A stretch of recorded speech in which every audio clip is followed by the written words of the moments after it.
लज पिछले हफ्ते निफ्टी के ऊपर के तीनों टारगेट अचीव हुए और एज ऑन आपने देखा होगा कि निफ्टी जैसे मैंने बोला था कि 11,469 अगर क्रॉस करती है तो डेफिनेटली निफ्टी 11,600 हम लोग देख सकते हैं और एग्जैक्टली गाइस वैसे ही होते हुए हमने देखा है।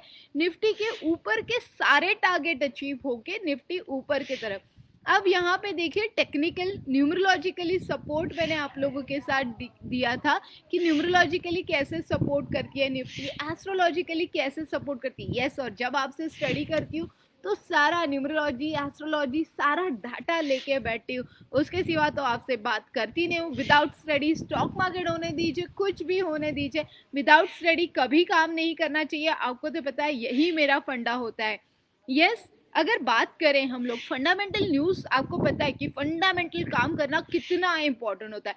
टेक्निकल होने दीजिए, फंडामेंटल होने दीजिए, न्यूमरोलॉजिकली होने दीजिए, जब सारा इकट्ठा होता है मसाला तो डेफिनेटली काम तो बनता है। आपने भी लाइव देखा है हर हफ्ते अगर निफ्टी का वीक अगर परफेक्टली जाता है मेरा लेवल तो उसके पीछे कोई ना कोई रीजन तो डेफिनेटली होता है।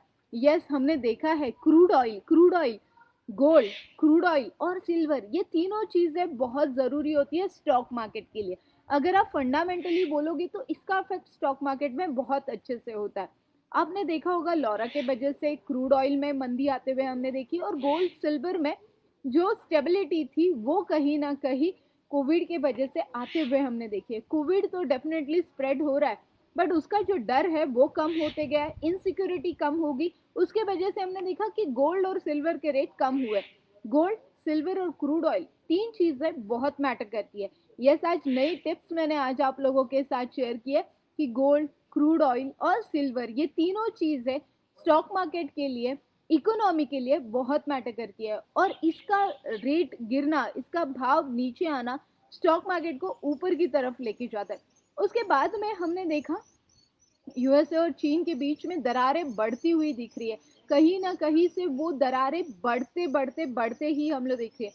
वो टेरिफ वॉर होने दीजिए, ट्रेड वॉर होने दीजिए, इकोनॉमिक वॉर होने दीजिए, किसी ना किसी एंगल से कहीं ना कहीं पे चीन और यूएसए के बीच में हम लोग ट्रेड वॉर होते हुए देख सकते हैं। मैंने बहुत पहले ही बोला है कि सितंबर और अक्टूबर महीना बहुत डिफिकल्ट रहेगा और कहीं ना कहीं किसी ना किसी एंगल से हम लोग उसी की तरफ जाते हुए देख रहे हैं। इसीलिए डोंट ओवरनाइट पोजिशन मत रखिए।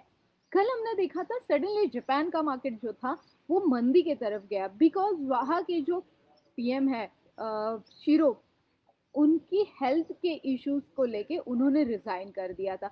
अब जब उन्होंने रिजाइन किया तो डेफिनेटली कहीं ना कहीं थोड़ा बहुत इफेक्ट हमने स्टॉक मार्केट पे देखा और जापान का मार्केट हम लोग नीचे आते हुए देखे। उसके बाद में आपने देखा हो क्या कि मैंने आपको बोला था फ्राइडे और थर्सडे हम लोगों की बात हुई थी और मैंने आप लोगों के साथ डिस्कस किया था कि फेड में जो पैकेज देने वाला है उसके ऊपर पहले डिस्कशन होने वाला है और उस डिस्कशन में कहीं ना कहीं एक ही मतलब हम लोग बोल सकते हैं कि एक ही सारांश निकल के आया कि जब तक इकोनॉमी नहीं सुधरेगी तब तक महंगाई दर बढ़ते रहेगा, लंबे समय तक ब्याज दरें भी कम होते हुए नहीं दिखेंगी और जॉब का डाटा बढ़ाने पे सरकार लगी हुई है। आने वाले हफ्ते में काफी सारे इवेंट्स हैं, उन इवेंट पे अगर आप ध्यान दोगे तो डेफिनेटली कहीं ना कहीं मार्केट की मूवमेंट आपको पता चलेगी। और एज ऑलवेज मेरा फंडा है प्रॉफिट लो और मार्केट से बाहर निकलो, फिर बाकी मार्केट किधर भी जाए उससे हमें कुछ लेना देना नहीं है, आपको प्रॉफिट लेके बाहर निकलना है। क्रूड ऑयल हमने देखा था पिछले हफ्ते 44.99 45.14 के बीच में था। देन विक्स जो था 18.10 था। अब देखिए विक्स कम हो गया। लास्ट 2-3 हफ्तों की वीडियोस अगर आप देखोगे तो मैंने विक्स आपको 21 24 बोला था। जितना विक्स कम उतना स्टॉक मार्केट बढ़ता है। देन पीसीआर 1.64 था। पुट कॉल रेशियो भी बहुत जरूरी होता है। ये सारी चीजें अगेन टेक्निकल फंडामेंटल में आती है और न्यूमरोलॉजिकली मैं कुछ नंबर्स इसमें काउंट करती हूँ। सेंसेक्स का क्लोजिंग था 39,467। यस, कुछ दिनों पहले का अगर वीडियो आप देखोगे मार्च के बाद धीरे धीरे मैंने आप लोगों को बोला था कि जल्द ही सेंसेक्स वापस 39,000 पे जा सकता है और एग्जैक्टली वैसे ही होते हुए आपने देखा है। 39,000 पे निफ्टी गई है, 11,600 का टारगेट भी निफ्टी ने अचीव किया। जल्द ही नीचे के भी टारगेट अचीव करेंगे, that you don't worry. But उसके लिए कोई ना कोई न्यूज़ आपको वेट करनी पड़ेगी। ओवरनाइट पोजीशंस आपको नहीं रखनी है। मंदी की पोजीशन है तो डेफिनेटली बनी रही है, क्योंकि आप लोग तो टेक्निकल जानते हो कहीं ना कहीं। टेक्निकल व्यू अगर आप देखोगे तो ओवरबॉट पोजीशन है। कॉल पुट रेशो देखोगे तो उसमें भी कहीं ना कहीं छोटी मोटी गड़बड़ी रेट्स में, पॉइंट्स में कहीं ना कहीं दिख रही है। तो डर तो डेफिनेटली हर एक के माइंड में बना हुआ है जो प्रॉपर स्टडी करके जा रहा है।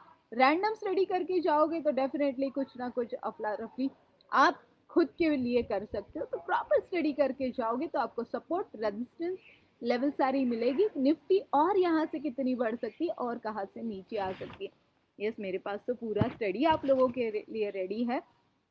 अगर निफ्टी की बात करें 11,647, आपको अगर याद होगा 11,469 अगर निफ्टी क्रॉस करती है तो मैंने बोला था निफ्टी 11,600 तक भी जा सकती है, और एग्जैक्टली वैसे ही होते हुए हमने देखा है। अब इसके आगे 11,710, 11,740 और 11,800 तक भी हम लोग देख सकते हैं। और नीचे की लेवल की अगर मैं बात करूं तो 11,615 फर्स्ट लेवल, 11,540 सेकंड लेवल, 11,500, और ये तीनों लेवल अगर ब्रेक होती है तो फटाफट आप 11,400 के भी देख सकते हैं। यस, आने वाले मंडे से नई बैचेस शुरू होते हुए आप लोग देख सकते हो स्टॉक मार्केट की। और न्यूमरोलॉजी अगर सपोर्ट आप उसके साथ लेते हो तो काफी डिस्काउंट ऑफर भी मैंने ऑफर्स किए हैं। टिल देन गाइस, कल मैं नासिक में हूँ, आपको न्यूमरोलॉजी एंड वास्तु के रिलेटेड मैं हेल्प करने के लिए रेडी हूँ यहाँ पे। Till then guys, all the best for next week.